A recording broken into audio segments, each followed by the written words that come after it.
Hey everyone, welcome back to our channel, We're the Movie Couple. I'm Wendy. I'm Dustin. And this is our non-spoiler review for The Meg 2, The Trench. Jonas Taylor leads a research team on an exploratory dive into the deepest depth of the ocean. Their voyage spirals into chaos when a malevolent mining operation threatens their mission and forces them into a high-stake battle for survival. Pitted against colossal prehistorical sharks and relentless environmental plunderers, they must outrun, outsmart, and outswim their merciless predators. And we're back for round 2 of The Meg, entitled The Meg 2, The Trench, aka the Mariana Trench. So prior to seeing this movie, and you guys have seen probably my review. Did I do a solo review for this one? I think you did, yeah. I actually think it was like back in the days because this was pre-2020 when I saw that film. So I think this was actually for like the Schmoes Knows channel. I remember talking about it with Mark Ellis. Either way, I had seen the first film. Dustin hadn't. So prior to going to see The Meg 2, I had Dustin watch the first Meg just so he can understand the story. And it was pretty much what I expected, you know, the whole idea of a giant shark, you know, closely aligned to be kind of like a little bit like Sharknado or any of the new remakes of Jaws, but not Jaws, or storylines of some big monster. So I kind of expected that kind of corniness and cheesiness. And The Meg did not disappoint when I first saw it. And I was kind of like, okay, you know, it's a fun popcorn flick. Jason Statham punching a shark in the face.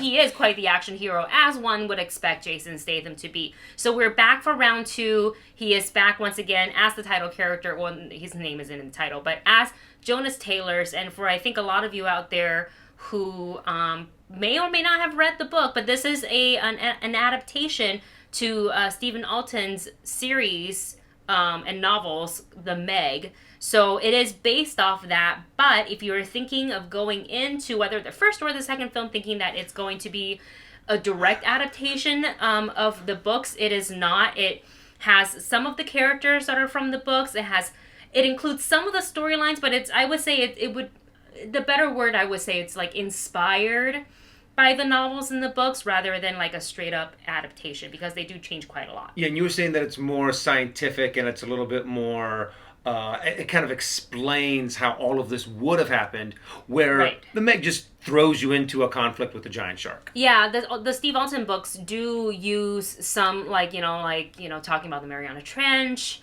and different things like that to kind of help tie in for his story about the Meg and etc. And the movie, I think, adapted some of that in the first one. In the second one, it's like there is no parallel storyline really in the second one to the second book. So don't think that it's like a direct thing, because it's not. So going into the second one, I kind of had an idea of what the style was like and what it was going off of. But then you see some of the trailers and you're sitting here going, oh, okay, they're going to Fast and the Furious this thing. You know, where the first one was, you know, fun, action-packed, but it still had those good drama moments, those good, you know, grounded in reality moments. And you're like, okay, they're going to, pardon the pun, but jump the shark a little bit more with the second one. Because you saw in the trailer, you know, these giant octopus arms coming up, and you saw there was more than one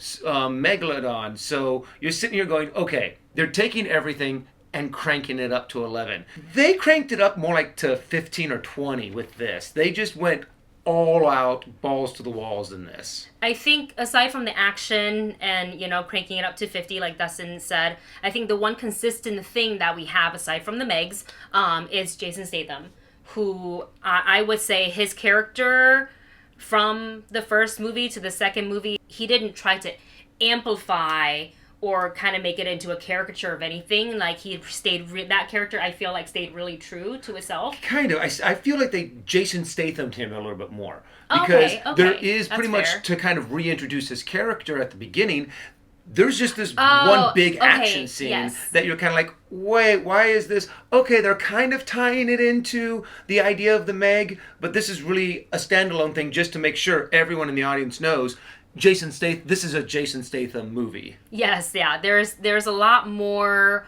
martial arts involved for him in this one than he did. You're absolutely right on that. Another thing that made this movie feel really disconnected from the first is the addition of new characters. Now, normally for a sequel, movies will bring back characters from the first film, as well as sometimes add on new characters. That is very much the normal. But these characters never really got a proper introduction. They were just here and they were just established. We didn't have their background, any sort of or their connection. Yeah, to anything at all. They were just kind of plopped in, so it felt sort of sudden. And another thing that I think was really sorely missed was, and you saw that she was quite absent from the trailer, and that is Li Bibing's character from the first film. So they do mention her, and we'll let you find out what that is, how that plays out in the film. But she is not in the movie, but the actress who plays her daughter is in the film, so that kind of serves as a connective tissue. But I actually really missed her interaction with Jason Statham's character. Yeah, it added a nice, kind of a romantic element and a little bit more higher stakes in the first movie. Mm-hmm. And that was something that was kind of sorely lacking in the second one, was that relationship between the two.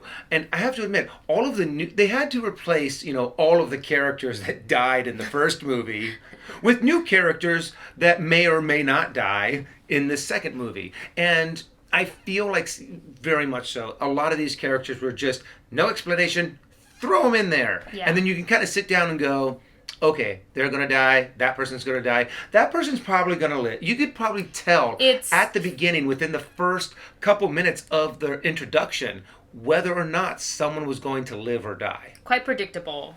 Follows a bit of a formula, so you've seen enough of these type of movies, you kind of already can predict what is coming. I will say one of the new characters introduced, played by Chinese actor Wu Jing, he is such a welcoming addition. He is in China one of the highest grossing, I think he is the highest grossing actor over there, and it shows. So I really enjoyed watching him. I also did a quick Google and found out that he is also like an expert martial artist, and let's just say I really wish they would have put those skills in use. They would have utilized it a lot more. I think it would have made it an even more fun movie to watch. Yeah, once you told me that, I was like, oh, they completely missed an opportunity with this, because that's very much where this movie, the direction in this that this movie is going into, is that they really utilize Jason Statham's martial arts a lot more in this one. And in this one, there was also very much a human bad guy element. They did not develop it. They kind of just, hey, we need a human bad guy element in there, and just threw him in. But it gives Jason Statham something to punch and kick. Yeah, like an antagonist that is not a Meg. And I think they really could have had the other characters been able to showcase his abilities as well in those moments. I just feel like with the introduction of the new characters, like we kind of already touched on, it felt like they were just plopped in there. So you felt nothing with them, when their true agenda was revealed. I mean, you as a viewer, you will already know it. You will have predicted it in your brain because you've seen a lot of movies like this already. But the payoff isn't there because the story never gave them a proper entrance, right? Also, the pacing and the plot, especially in the first two acts, are so all over the place. And for a movie like The Meg, a lot of the second act was sort of taken up by walking and talking in the ways of, do you guys remember that movie with Kristen Stewart? I believe it's called Underwater. It reminded me of that, and I was just like, where are the Megs?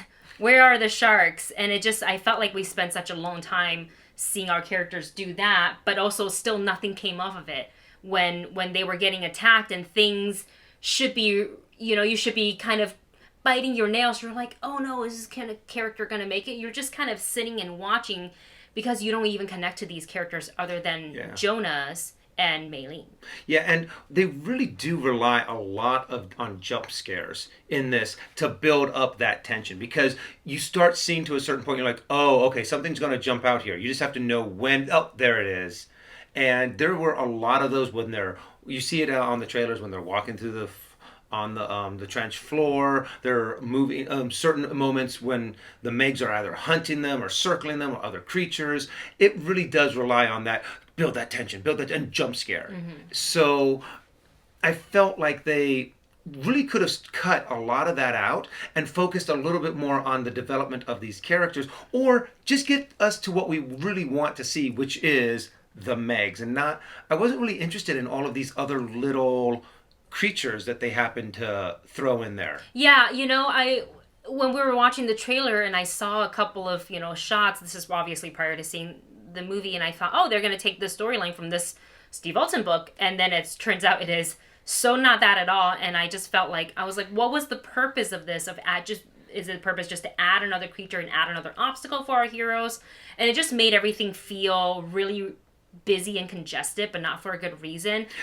Yeah, also because when they did things, a lot of things happened just for convenience. Like, oh, we need to have this happen. So they had like maybe not even a minute-long clip to be like, okay, and it happens, and now they're all the way down in the trench. And this happens, and then we go, okay, now we have to get them there real fast. Yes. And they wanted all of these different things to happen rapid fire, and instead of actually like building it up, they really just cut and pasted so you knew it happened, so that you can explain, okay, now that's why they're there. Yeah, and so it just makes it, the scenes, it feels like it's not flowing from one to the next, it's jumping quite abruptly into the next. There's also, speaking of, writing things out of convenience so it can, or showcasing it out of convenience so it can happen.